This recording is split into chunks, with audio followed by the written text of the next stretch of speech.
My name is Harry Blank. I'm a former member of the National Assembly. Actually, when I was first elected, I was a member of the Legislative Assembly, an MLA. Later, it was changed to MPP, Member of Provincial Parliament. And further down the line, we became the National Assembly of Quebec, and I became an MNA. So I've had 3 jobs in Quebec: MLA, MPP, and MNA. My first election was in 1960, in June 22nd, 1960, with Jean Lesage, the head of our party, with at the time was called the Équipe de Tonnerre, the thunderous team. But let's go back a little further about my origins. My parents arrived in Canada in 1921, from the Ukraine. My father was a soldier in World War I with the Russian Army, and after the debacle of 1917, he made his way back to Russia, found my mother, married her, and made his way across Europe. It's interesting, not speaking the language at all. They made their way from through Romania, all the way through Russia to France, boarded the ship in Le Havre and made it to St. John, New Brunswick, and into Montreal, where there were some relatives. My father settled in Montreal only for a short period of time. He then moved to Saint-Jean-Iberville, and he lived in Saint-Jean-Iberville and Sutton before coming to Montreal after suffering an accident. Actually, I was born physically in Montreal, but my parents lived in Saint-Jean-Iberville at the time, and my mother gave birth to me in what was then the Jewish Maternity Hospital at the corner of Dubuillon and Pine Avenue. Later, it was amalgamated by the Royal Victoria Hospital. I was educated in Montreal. I went to Devonshire School from I first went to Strathern School on Jean Manson Pine Avenue for kindergarten.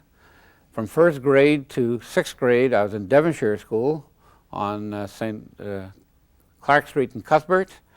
And then I went to Aberdeen School for my 7th grade, which is now the Institut d'Hôtellerie de Québec. I may say that I was a pretty good student in public school. I actually won the Lieutenant Governor's Medal in 1937 when I graduated. I then went to Barrambing High School, where I graduated high school in 1941, and I did my 12th grade there till 42. In high school, I was very active in playing badminton, table tennis, but I was also very active in the Cadet Corps. I took a special Cadet Corps training at the Fusiliers de Montréal and became a major in the Cadet Corps in Barrambing. And I did my 12th grade there, and then I went to McGill University, believe it or not, in the Faculty of Engineering. I studied 1 year of engineering. I joined the McGill COTC at the time. At the same time, the war was on. I was not happy with engineering. I decided I was going to join up. My first thought was the Air Force, because I wanted to fly. I was very disappointed when they told me I was colorblind. And since being colorblind, they only wanted to relegate me to the ground crew, which I wasn't interested in. I decided to join the Army. I joined the Army, and the Army saw that I had an engineering background.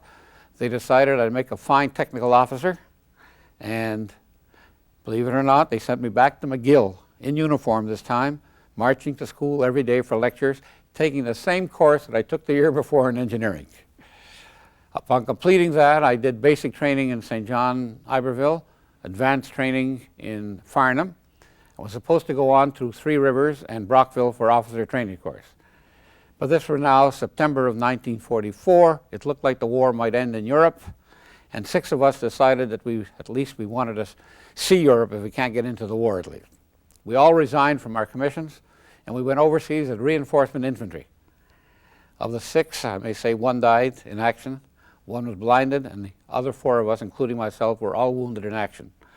We became infantry reinforcements. I served as a private in the infantry with the North Shore Regiment of New Brunswick. The Quebec connection was the Regiment La Chaudière was in the same brigade. I was with the regiment from October 1944 until February 26, 1944, when I was wounded, right after we crossed into Germany. I got out of the hospital just in time for the war to be over. And May the 8th, when the war was over, I was in a place in Belgium. I was then shifted to the Royal Montreal Regiment, where I stayed until the next step. At that point, because I was a young soldier, not having been overseas too long, I was relegated to the occupation forces to be in Germany for 2 or 3 years at a time. I was unhappy with that, so I put my hand up once more and I volunteered to go fight the Japs. So I was assigned to the 6th Canadian Division, and I was supposed to go to training in Breckenridge, Kentucky. They sent me home right away. On the way home, on board ship, the atomic bomb was dropped. We knew nothing about it. And the Japanese, well, of course, they heard I was coming, so they quit. I arrived back, landed in Quebec City on August the 17th, 1944. I was discharged from the Army on September the 22nd, 1945, I'm sorry, this is 45. And I went back to university in 1945 in October, still in uniform. I couldn't afford clothes, didn't have the right coupons. This time I did not go back to engineering. I decided, not knowing what I wanted to do, I went into science. I graduated with a Bachelor of Science degree in chemistry and geology in 1947. I still had not made up my mind of what I was going to do, but I met some of my friends who said that, you know, Harry, you had the biggest mouth in the battalion, why don't you become a lawyer? I decided to go to law school. I went to law school and I loved it, and it loved me. I had no problem doing very, very well in law school, and graduated with a BCL in 1950 and went into practice with a firm called Greenblatt and Gudinski, where I stayed with for 3 years, and then I went out on my own in 1953 and was a young lawyer until 1960, when the politics attracted me. Prior to the election of 1960, where I was elected, I was a member of the executive of the Liberal Association of NDG, because the part of the city that I lived in, oh, by the way, in between I got married and started to have children. I was married in 1953. No, I'm sorry, in 51. My first child was born in 1953, and 3 more came one after the other. So I had 4 children by the time 1960 rolled around. As I said, I was interested in politics, and I joined the Liberal Party. And but I must say, in all due conscience, that my first vote that I ever cast was when I was overseas in 1945, the election of 45. Because we were overseas, at that time the voting age was 21. I was only 19, but because I was a soldier and in action, we had the right to vote. My first vote was CCF, NDP. As all youngsters, we were very liberal-minded. And when I get back to McGill, I had a real trouble deciding whether I was going to join the NDP or the Communist Party. Anyways, I decided to join the Liberal Party after all.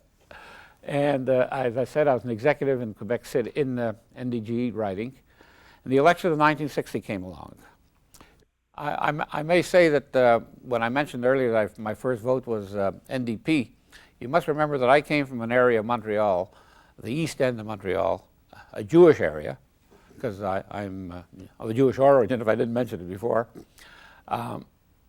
Jews are very liberal, always liberal, and a tendency to the left, because having suffered as a minority, they want to make sure that nobody else suffers. They got a very wide thought of freedom. And NDP was a socialist party, and Judaism, in a sense, was socialism. But of course, there was communism.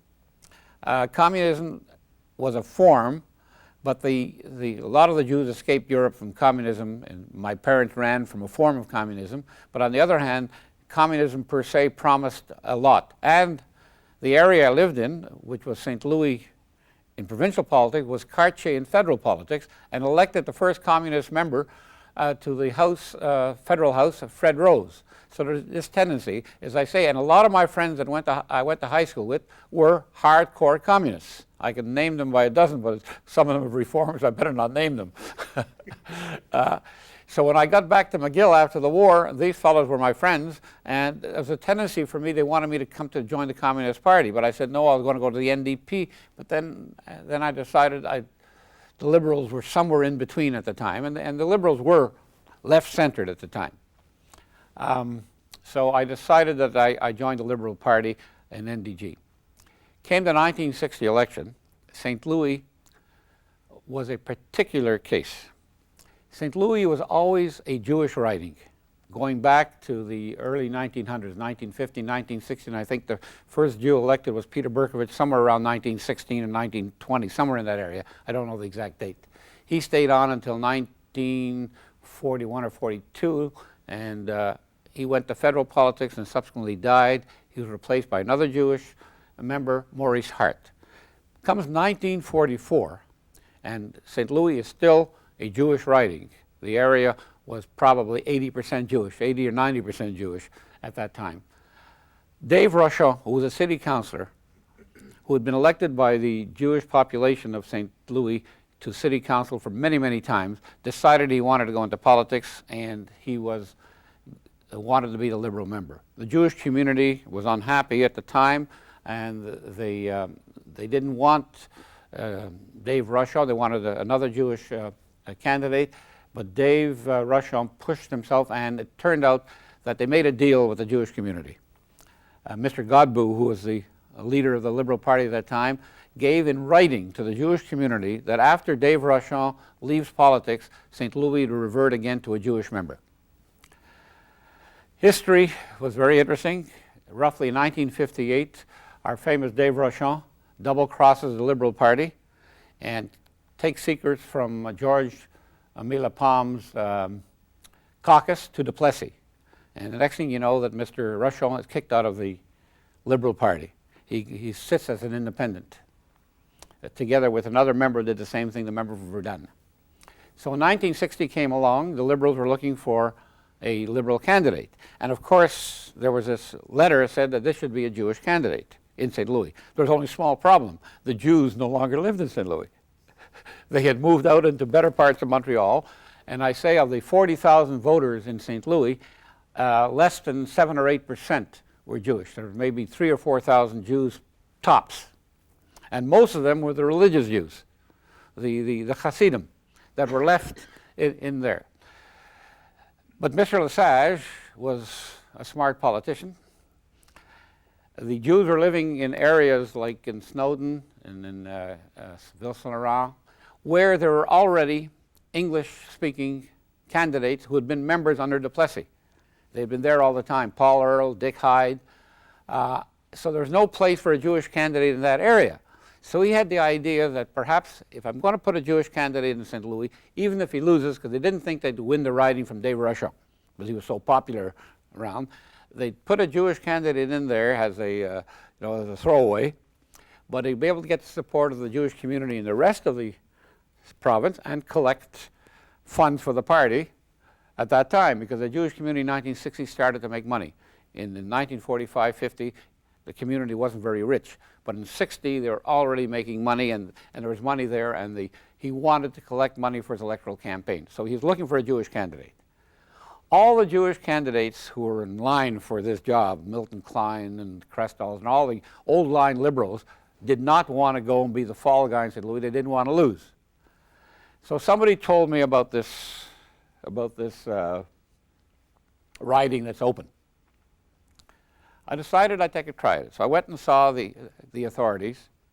I was on the 2600 Coast St. Catherine at the time, and the name of the man in charge of the organizer, I talked to him and so forth, and then he said to me, he said, look, he says, we'll let you run, but you got to put up some money to run the campaign. You've got to come up with $15,000, 1960, $15,000, a lot of money. We'll put up 10, and for $25,000 you can run your campaign. I didn't have $15,000 at the time. I was just a young lawyer. Well, I spoke to my father-in-law, who had some friends in the Liberal Party, and they said, well, this is great, your son will be a politician, and my father-in-law was a builder. He'll get contracts and so forth. So he lent me $15,000. And I put up the $15,000, and the party put up 10, and there I was, the candidate officially proclaimed without a convention at the Reform Club on a Friday night. I recall that. But I may say that the campaign cost $125,000. I was in debt for years and years and years to come to make up that deficit because we wanted to win. There was no limit on election spending at that time. Every time the opposition, I had two oppositions, I had Union Nationale and Dave Rochon. Every time they put out a pamphlet, I had to put out another pamphlet. Every time they had a mailing, I had another mailing. It came to $125,000 a campaign. I won the night of the election by 49 votes out of 40,000 cast.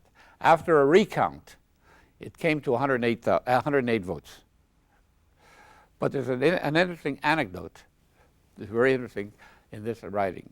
If it wasn't for a rabbi in the area, I would never have won this election. The rabbi in question is the Tashver Rebbe. He is now in charge of his own little group in an enclave in Boisbriand. There's a group in Boisbriand. At that time, he lived on Jean Mance near Saint Viator, and he was in the area there. And he was sort of in charge of the 3,000 or 4,000 Hasidim, the fellow with the curls and the black hats and the rest of it, in the area. At noon of the day of the election, on June 22nd, I was advised by my organizers that all the Hasidim, since I was the only Jewish candidate running there were 14 candidates, by the way. Since I was the only Jewish candidate running, the organizers of the polls, and they were run by the Union Nationale because they were in the government in power. The returning officers and everybody was Union Nationale, and the clerks were all Union Nationale. Whenever one of these Hasidim came to vote, they insisted that he swear in the Bible, and they wouldn't swear in the Bible because it's against their principles. First of all, the Bible that they put before them was the Old Testament and the New Testament, so they're leaving the polls. They were not voting. So I went to see the Tashver Rebbe at about 1 o'clock that afternoon, and I explained to him what's going on. And he, of course, was a businessman also. He started to tell me about what he's building in Boisbriand, what contribution would I make. And after we fixed that, he went to his library and pulled out a couple of religious books and called over a couple of henchmen and pointed to some section that says something to the effect that the matters of state are beyond religion, etc. And the order went out to the Hasidim. They all came and lined up at the polls, and they were voting no matter what the returning officer said, swear this, swear that. If they gave them a crucifix with Jesus on it, they'd swear because the rabbi said it's okay. So you can see what happened on election day. We won by 49 votes that day, but with the recount, I say it was 108. After that, there was no problem in St. Louis. I mean, I won every election. The second election, Mr. Russia didn't run, so I got his votes right away, and I went up to in 1962 when there was the Maître chez nous was our big crime. By the way, the first time it was le plus c'est temps de change. The temps de changer. The second time was Maître chez nous and René Lévesque with the Hydro-Québec. By the way, Rainey and I happened to be very good friends in 1960-62. I made speeches for him in his writing. He made speeches for me in my writing. He had Laurier, which was right next to mine. And even afterwards, when Rainey was head of the Parti Québécois, we used to be good friends and have a drink together and so forth. I kept telling Rainey, get rid of paragraph 1 of your party platform, and I'll vote for you because I have a tendency to your socialist ideas. I mean, I'm from the left side of the Liberal Party. After the election, of course, as being a young member, I was only 34 years of age at the time. I participated in the debates. Parliament was completely different at the time. We didn't have the committees we had today. Everything was done within the House. I think the budget of the province of Quebec at the time was $750 million a year was the total budget. All the credits passed in the House. In other words, everybody in the House knew exactly what was happening all over the province. I could tell you who was buying gasoline.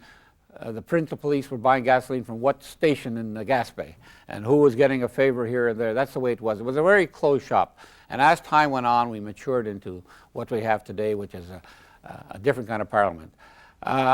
During for 6 years, by the way, from 1960 until 1966, I was the sole Jewish member in the National Assembly. It wasn't until Victor Goldblum was elected in 1966, and he actually represented a Jewish riding. Darcy McGee is probably 95% Jewish. And St. Louis lost his Hasidim, and I was elected 7 times, so my last 6 elections, I don't think I had more than 1,000 Jews in there, but I was elected by the French Canadians and the various ethnic groups. The Portuguese replaced the Jews, the Greeks replaced the Jews, and You know, I often said that a lot of these ethnic groups, the Germans, the Dutch, the Greeks, the Italians, the Bulgarians, the Romanians, they all hated each other. The common denominator they all hated was the Jews, so they voted for the Jew. So I was always able to get the entire ethnic vote because they wouldn't trust each other. If an Italian would run, the Greeks would not vote for him, and the Bulgarians would not vote for them. It was the Jew was a common denominator, and I had no problem getting elected. And of course, to jump up to the end, I mean, ran as an independent in 1985, and I was defeated because of, well, I'd say a disagreement, but a problem with the leadership of the party. They thought that in 1985 that I was getting too old. Actually, it wasn't quite that. They wanted to put somebody in here who they thought would be a image of the new Liberal Party, but in fact, it's interesting that the person that they wanted to put in here was forced to run in another riding because of me, and he stayed only one term in politics and left, Mr. MacDonald. But the luckiest one of the lot is our friend Jacques Chagnon, who had never had any intention of being in politics. He was a school commissioner, and they thought that they'd put him in just to run, and they thought that I was going to win at the point at the beginning. They didn't realize that St. Louis was hardcore liberal.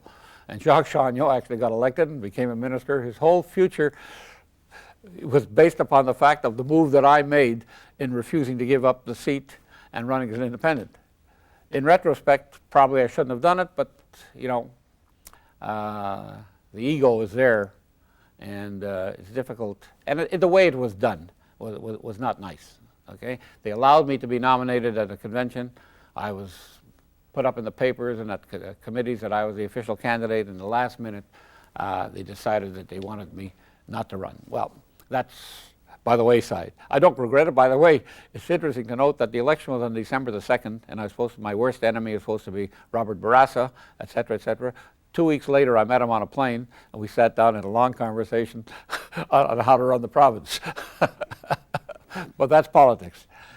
As I say, from 60 to 66, I was the only Jewish member, and the Jewish community had certain problems, and there were two particular problems that were interesting. That at one time, some of the municipalities in the outskirts wanted to have elections on Saturdays, and I remember Jean Lesage asked me if there were any Jewish people living in those areas, and I think one of them was Dorval that had 3 families. He says, non absent seulement 3, pas des élections les samedis.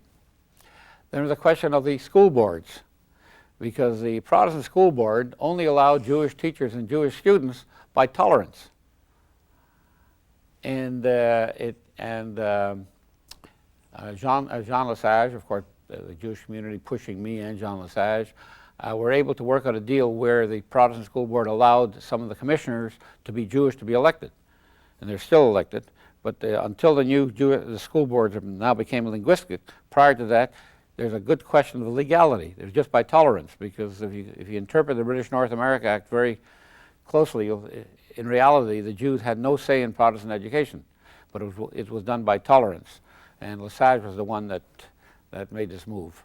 And there are certain Jewish institutions that got grants and able to build up during my stay. And in 1966, I gave that all up to Victor Goldblum and went on to the rest of politics. But then, after 67, of course, separatism and the Parti Québécois raised its head. Prior to that, it wasn't very important.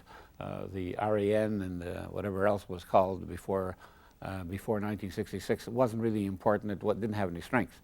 It wasn't until 1970 and 76 that we saw the Parti Québécois coming into power. Of course, the Jewish community was worried about it. They're worried for 2 things.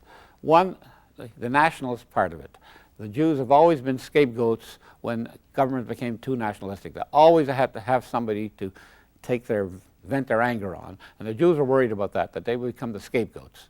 Of course, the Parti Québécois kept saying that no, they're freedom, but still, the way they operate within themselves, well, what's going on right now, well, what is a Quebecer? Who is a Quebecer? It's a perfect example of what nationalism can do. And second of all, most Jews were engaged in small businesses. Oh, some of them had large business, but the majority were small business people. And the economy affects them directly. And separatism hurt the economy. Notwithstanding what Mr. Laundrie will tell you, it hurts the economy.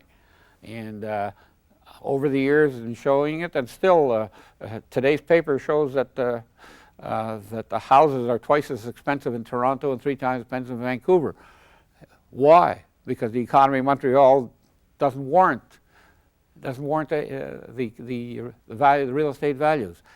That's what worried the Jewish population during the period of the Parti Québécois, although there were the odd Jewish member in the Parti Québécois.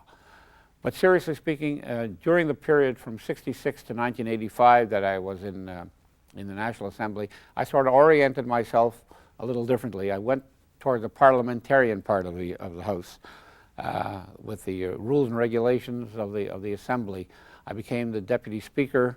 I helped reorganize the rules of the House. We had the caucuses and with Jean-Noël Lavoie and Robert Burns of the Parti Québécois and Claude Chana. We redid all the regulations. I was also very active in interparliamentary affairs.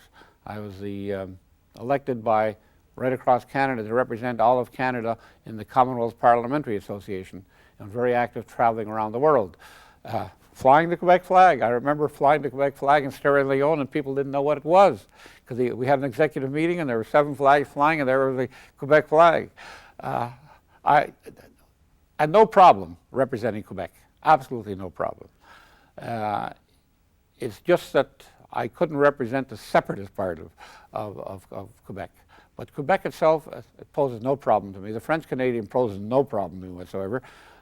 My father, by the way, we mentioned, came over from Russia, Ukraine in 1921.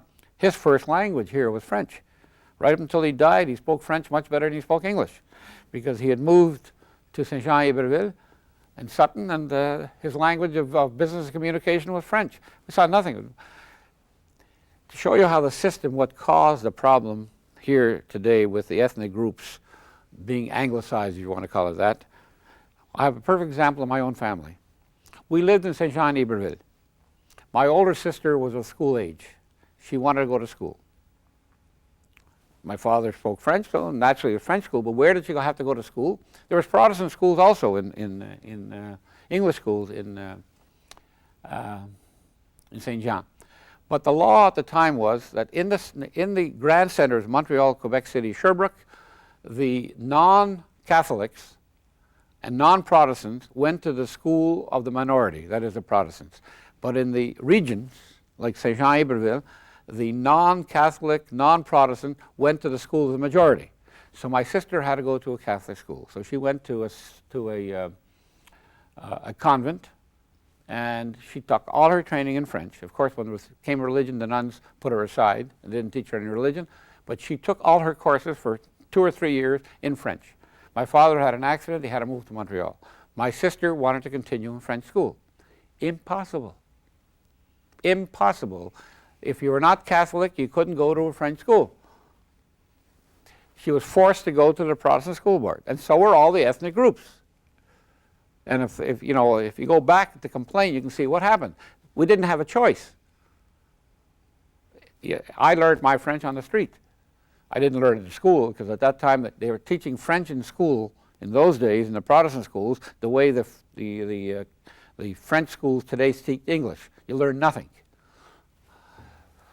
It's a different ballgame. My grandchildren who are in Montreal go to a Protestant school, but they go to the French immersion course. And they speak French as well as they speak English because they have a choice now. They didn't have that choice before. And if you want to look at the people of Quebec who to blame themselves. Blame whoever you want, but don't blame the ethnics and don't blame the English. It's not their fault that we reached this situation. I can say that I love politics. Politics is like a drug. Once you have the needle, you're done. I think I've served my province and my country well. I'm hoping that I'll stay around for a little while and be a backroom boy, if you want to call it that. And again, I thank whoever arranged for this sort of thing, that we should have these things that the members have to say to be filmed and kept for posterity. Before I left politics rather forcibly by losing the election in December the 2nd, 1985, but when I look back at it, it was probably the best thing that ever happened to me. I went back to my law practice, and I was able to survive. I didn't have to worry to borrow from Peter to pay Paul, because you got to remember that even though I had my law practice going the same time I was a member of the House, you couldn't practice law, make any kind of real money, while still having to be in Quebec 3, 4, 5 days a week, 5, 6 months a year, and in between various committees and things like that. It's just impossible. And if you've got 6 kids to try to send to college, it's just impossible. And I say it was the luckiest thing that happened to me was that I was forced to quit politics, because I really would have been in a mess. And then secondly, the question of retirement. You know, people keep thinking that the government pensions that you get from the National Assembly are enough to live on greatly forever. It amounts to relatively chicken feed after you pay your taxes. I mean, I was there for 25 years, okay? And my pension, now I've had my pension now for 12 years, well, 14 years, and it's increased supposedly by inflation every year. It just totals a little over $50,000. And after I pay my taxes, I'm left with $25,000. Now that's no great shakes. I mean, if I was in private practice, I could have put a hell of a lot more away. And by the way, when I was a member of the National Assembly, I could not contribute to a RSSP because I had a pension plan. I was not able to contribute to an RSSP till I left. When I left and I contributed to the RSSP and I had my law practice and built it up a little bit up to today, now that I'm reached this famous age of, I'm 74 now, in 71, when I was 71, I started to get my RSSP. At least between the RSSP and my pension, it's almost livable. But as I say, if I had stayed on in politics today and I'd have only my pension to live on, no RSSP, it would be, I would have to lower my standard of living way down.